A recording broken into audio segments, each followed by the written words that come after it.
World Cup Day 13, France top Group C, Peru beat Australia, and Argentina's RedemptionWe. Continue our World Cup analysis by discussing Day 13 of the group stages, covering France and Denmark's uneventful draw, Peru ending Australia's hopes of qualifying for the knockout stages, and Argentina's late win against Nigeria to scrape through to the last 16. Denmark 0-0 France. The first stalemate of the tournament, for a circumstance where both sides were content with leaving as they started. With France's spot in the round of 16 already secured, Deschamps rested key starters such as Mbappé, Pogba, and Umtiti. With Australia's match against Peru taking place simultaneously, the Danish needed to be in tune with the results of that match in case the Socceroos were close to advancing. Zugzwang. This circumstance found in chess aptly describes the entirety of the 90 minutes, where making no move was most beneficial to each team. Unlike chess, however, each team is not compelled to take any genuine risks, so the disadvantages that come with being in Zugzwang were not to be found. A draw was the preferred result for both teams. If France lost, they lose their top slot in the group. If Denmark loses, they subject themselves to possible elimination if Australia get the needed results. Therefore, a draw kept both teams happy, with the possible undertones of Denmark looking to avoid a matchup against Argentina in the round of 16 if Messi's men managed to make it through. Each team was organized with a defensive focus, or at least a protectionist one. France adjusted their selection to reflect this intention. Steven Azanzi replaced Pogba, while Sibide and Kimpembe took the spots of Pavard and Umtiti for rest. The starting of Thomas Lemar and Dembele looked promising from an attacking perspective, only for it to be implemented with lost potential. Denmark used a 4-1-4-1 system, with Chelsea's Andreas Christensen, traditionally a centre-back, playing as the six-in between the lines of four. The only incentives for Denmark to impose themselves onto the match were based off the score of the Australia match. Australia required a win to be in contention, with Denmark having to lose as well before goal difference comes into effect. With Peru taking a lead midway through the first half, Denmark applied the brakes and appeared more comfortable in the match. France had the majority of possession in this match, as Denmark gladly retreated into a 4-1-4-1 deep block. Little to no pressure was applied to the ball carrier during France's build-up. With the defensive midfield duo joining the defensive line, France had a large presence in the first line of attacks for possession. Circulation was mainly defensive, with forward passes being played into Griezmann or Lucas Hernandez. The Atletico left-back advanced on the left wing, Lemar correspondingly pinching inside. Griezmann continued his free role that has been implemented throughout the last few matches. However, he dropped deeper than he typically had in the past two matches for two reasons. First, Kanté and Nzonzi were not willing to play into Griezmann into the tight spaces ahead of them when in the early phases of possession. Therefore, Griezmann had to move into lower lines to get a hold of the ball. Dembele or Lemar received the ensuing passes, but Griezmann was also conservative in his choices. The bright points in this match for both teams were fleeting. From the French standpoint, combination play with Thomas Lemar alongside the left half space had encouraging potential, yet a mixture of inadequate technical execution in tight space near the goal had none of these instances pan out. Giroud's play as a target led to similarly promising spells, but to no avail, as any shots that were taken hardly concerned Schmeichel. French counterattacks after set pieces and lengthy Danish possession sequences also had some prospect of adding a goal to the match. Yet these were snuffed out either through tactical fouls or errors in technical execution. Denmark's attack was largely primed around Andreas Cornelius, who functioned as a similar sort of target man to Giroud. With Eriksen and Delaney playing off of him, they had glimpses at goal, none of which caused too much stress for Steve Mandanda. It's lit. The second-half substitutions for both teams aimed to get match fitness for potential impact players for both teams as they went into the knockout rounds. Benjamin Mendy played just under a half at his traditional left-back spot, and Nabil Fekir joined later on in place of Griezmann. Fekir was the only player who showed any real aspiration towards scoring, hitting a couple of speculative distance shots that veered just wide. Mbappé got a brief run-out for the last 15 minutes to ensure he didn't lose much sharpness. For Denmark, Pion Sisto and Cornelius were replaced by Victor Fischer and Kasper Dolberg, each of whom are hoping to rediscover their top form during the tournament, given their respective recent difficulties. Both teams provided little to observe besides contentment in their current state. Players wallowed around the pitch, hoping to avoid injury as both teams prepare for more important fixtures ahead. Analysis by our Australia 0-2 Peru. First games of the day saw Group C come to its conclusion, with Australia hanging on to the slightest glimmer of hope of making it through to the round of 16. As was the case in the first match day in the group, the Peru game was a cheerful affair, with many wholly pleasant scenes and strong left-sided dynamics. These, however, came mainly from the Aussies. Pragmatism and idealism. Australia under Bert van Marwijk have managed to combine strong organisation with some of the tactically ambitious aspects instilled by the man who got them to Russia, Ange Postecoglou. Building up from the 4-2-3-1 the Dutchman has implemented, the flank focus in the final third remains, as do some of the structural issues, even if the approach is more pragmatic. Their early play in the face of high pressing was low risk. The front three often drew narrow, occupying the Peruvian backline with a mixture of runs into depth and movements off the front line. Matthew Lucky was the target in the early stages for direct balls into depth on the right flank, into the space left behind as Peru would push up together to press. However, more than just offering for long balls, Australia's depth running in their forward line served to assist the controlled build-up play, championed by Postecoglou. With Peru's defense having to drop early to avoid being caught out by the pace of Lucky and Cruz in behind, space emerged either side of Tapia in their 4-3-2-1 defensive structure. Australia sought to fill these spaces with jerk off the front line, with Tom Rogic, and laterally with Lucky. Though the Celtic star, Rogic, acted predominantly at the far ends of the half spaces, much like he does for his club, he found more success than the two forwards.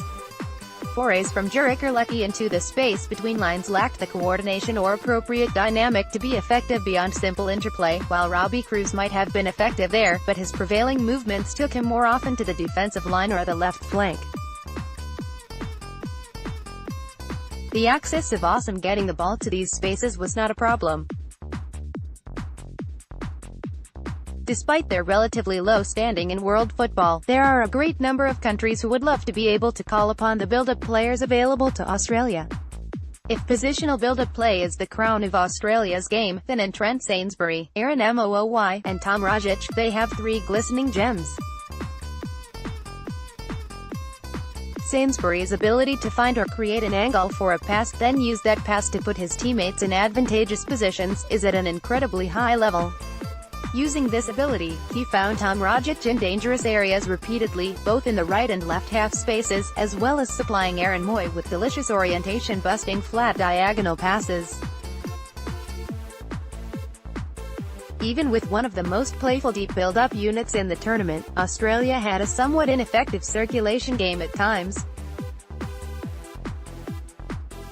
In many phases, Mooy and Jedinak suffered from weak spacing and almost non-existent staggering at the base of midfield, greatly limiting their potential for receiving and progressing the ball. Furthermore, this led to possession being stuck on the flank with even the slightest Peruvian pressure. While left centre-back Mark Milligan would attempt to resolve these situations on the left with rapid changes of rhythm through flat, vertical passes, the right side saw unprepared long balls down the line to escape, with even less success. Dynamic approach without dynamic. Peru continued to show signs of their playful style in their final game, but without the same effect as in their previous matches. their left-sided combinations and play between the lines that they exhibited so well against Denmark, failed to puncture through the Australian defensive structure as often. Van Marwijk's side defended compactly in their 4-4-2, with Jedinak and Mooy tilting strongly to prevent Peru from creating small overloads. Often lacking presence high in the center or right half space, there was no threat for the Australian central midfielders to worry about leaving behind. Furthermore, the quick switches after combinations that gave Carrillo and both fullbacks so much space against Denmark were easily defended, with the players on Australia's far side able to maintain immediate access due to the lack of central threat. The compactness between lines that Peru faced also limited the types of combination that they could break through with. Since Guerrero was not as active as the injured Jefferson Farfan as a focal point for combinations, finding him immediately with flat passes then using quick combinations to keep the ball in advanced areas was already less viable. In those tight spaces, with many Australians having access to press, the likelihood of stringing together any number of passes at the speed and precision necessary to keep our progress possession was low. This resulted in mainly small-scale actions on the left side. Using fewer passes to bridge the same distances led to chip balls into depth which the Aussie backline dealt with easily, while flat passes were often too long and therefore easily cut out. Longer passes altered the dynamic of Peru's play, as support for the receiving player was less readily available, leading to slower play and ultimately crowding out. Far more fruitful were quick wall passes for deep runners, utilizing basic coordination whilst minimizing the time the ball spent in danger. Analysis by L. Nigeria 1-2 Argentina faced Argentina to decide who will join Croatia in the knockout stages from Group D. Unless Iceland beat Croatia by 2 goals, Argentina needed to win to qualify, whilst a draw would be enough for Nigeria. Argentina made a number of changes from their 3-0 loss to Croatia, with Armani, Rojo, Banega, Di Maria and Higuain all coming into the lineup, whilst Nigeria fielded the same team that beat Iceland 2-0. Nigeria played in the same 3-5-2 shape they used to beat Argentina 4-2 last year, although Messi didn't play on that occasion, meaning their confidence was high coming into this match. Signs of promise. Argentina looked better in the opening stages of this match than they have done in all of the World Cup so far. Their base shape was a slightly lopsided 4-4-1-1, 4-4-2. This was because Higuain played in a more attacking position compared to Messi on the right, whilst Perez tended to tuck into the center from the right wing, whereas Di Maria was playing in a wider position on the left. In possession, Argentina had a slightly higher defensive line height than they used in their previous 2 games, perhaps approaching opposing counterattacks more cautiously, the source of Nigeria's best chances and goals in their 4-2 win against Argentina last November. Mascherano was the However, his passing was poor, in addition to his limited mobility at the tender age of 34, resulting in a few turnovers of possession. He sometimes stepped out of Argentina's midfield to press Nigeria's. He should have been used as a defender, giving him greater defensive but less passing responsibility, solidifying Argentina's defense, and making them more proficient at retaining possession. Banega was rarely deeper than Mascherano during Argentina's build-up, usually in a 2-3-2-3 shape, instead using his superb technical skill from the left half space.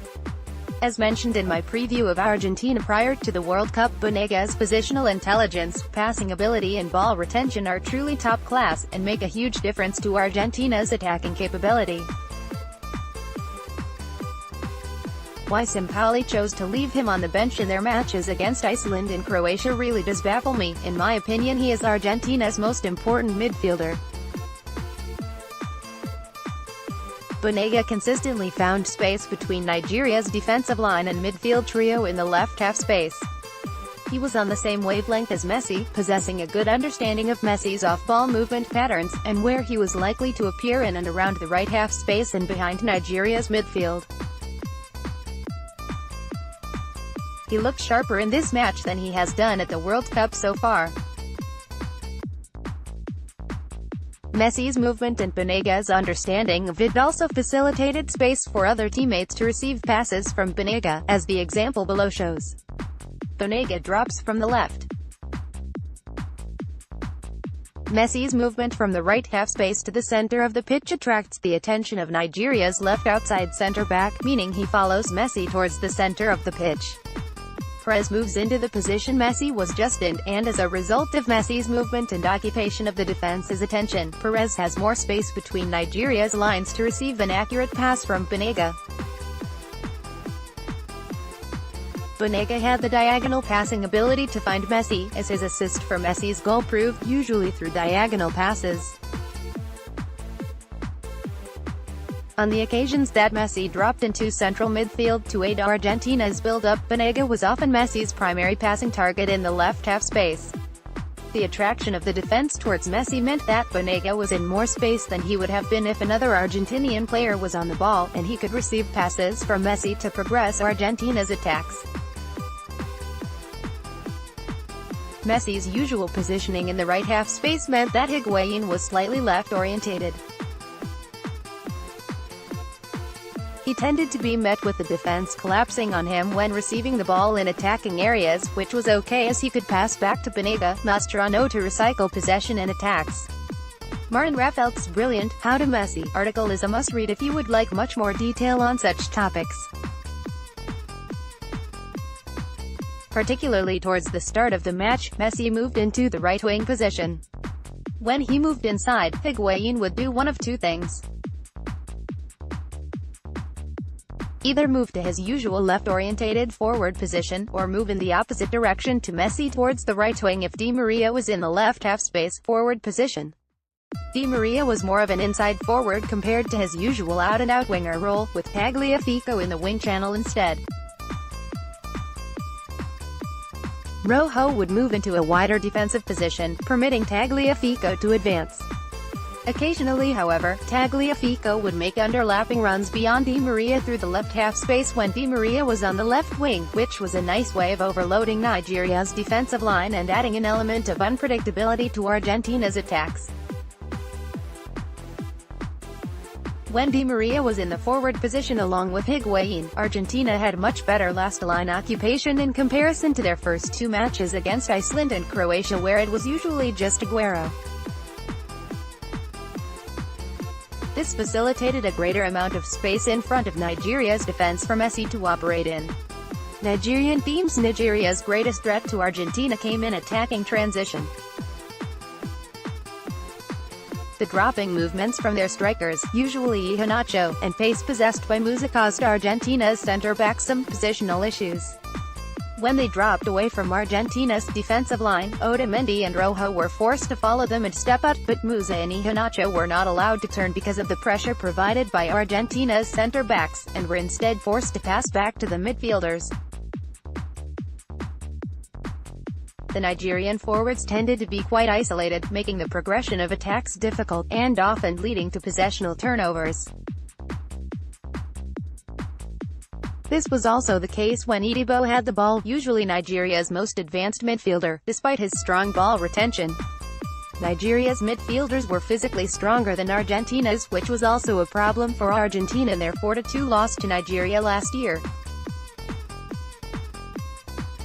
Despite this allowing Nigeria to regain possession in the middle phases of the pitch on numerous occasions, they commonly couldn't progress through Argentina's midfield and were forced to play long passes towards the forwards.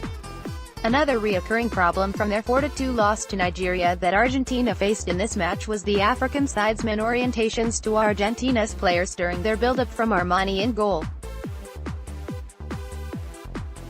Similar pressing scenarios from their last encounter in this match forced Armani into long passes because Argentina's build-up structure wasn't sufficient enough to play through Nigeria's man orientations. Instead, Argentina opted to take long goal kicks to try and win second balls further up the pitch. Limited attempt to play out from defense perhaps again highlights Argentina's more cautious approach against Nigeria following their loss to them last November. Argentina struggled to play out from the goalkeeper against Nigeria last November in a match they ended up losing 4-2. Nigeria were revitalized for the spell of the match following their equalizing goal. The penalty, occurring after a mindless foul by Mascherano from a corner, gave the Nigerians extra energy, and they had better occupation inside Argentina's half of the pitch. Sampaoli had to make changes to score the goal that would take Argentina through to the last 16. Following Nigeria's equalizer, Pavon came on for Perez soon after Nigeria's goal. Pavon is another player in addition to Banega that should have played more than he has, being one of Argentina's brightest players at the World Cup so far. It bewilders me as to why Sampaoli hasn't picked him in the starting lineup for any of Argentina's group matches. Argentina's shape wasn't as lopsided with Pavon as the right winger because of Perez's tendency to tuck into central midfield when he was on the right wing. Not only did Pavon's runs in behind Nigeria's defense add a different dynamic to Argentina's attacks, but they also had greater occupation of Nigeria's five-man defensive line when Pavon, Messi, Higuain and Di Maria constituted Argentina's forward line. Nevertheless, Higuain offered little to Argentina's attack, moving lethargically for the majority of the match. Di Maria has been less influential and effective for Argentina at the World Cup compared to other matches under Sampaoli, whilst Messi played poorly after being substituted on. This collective struggle meant that Argentina labored when trying to find the required goal to qualify for the last 16. It was almost too congested in the middle of the pitch after Argentina's forward-minded substitutions. Because Argentina had to throw players forward in an attempt to score, whereas Nigeria were through to the last 16 with a draw, there were large amounts of space for Musa and Ayala to exploit when Argentina lost the ball, and were subsequently unorganized in defensive transition. Argentina were extremely exposed as the match went on, and were reliant on the individual quality of their defenders to bail them out, which was part of the reason they lost against Nigeria the last time they played, where they found it very difficult to defend Nigeria's counter-attacks. Nigeria had a couple of big chances in attacking transition where Argentina were vulnerable, but they lacked the composure to finish them and confirm their place in the last 16. Conclusiona crazy Marcus Rojo goal won Argentina the match, sending Argentina through to the knockout stages, and Nigeria home after being minutes away from qualifying themselves. Argentina will play France in the last 16 in what is a mouth-watering matchup. The odds are against them, but France also haven't lived up to expectations in their performances so far, despite achieving better results than Argentina. It is a match Argentina are capable of winning. Sampaoli picks a good team and they play well. Pavon and Banega should be included after excelling in their appearances at the World Cup thus far. France's greatest strength is their attacking transitions. Will Argentina use an appropriate structure and possession that limits France's counter-attacking ability, or will their reliance on individual defensive quality be their downfall? Let's hope Messi and co. can build from their performances so far and take the game to France on Saturday. Analysis by GT. Article von GT. Twitter, @GeorgetteMSFTBL, email, gt@spielverlagerung.com.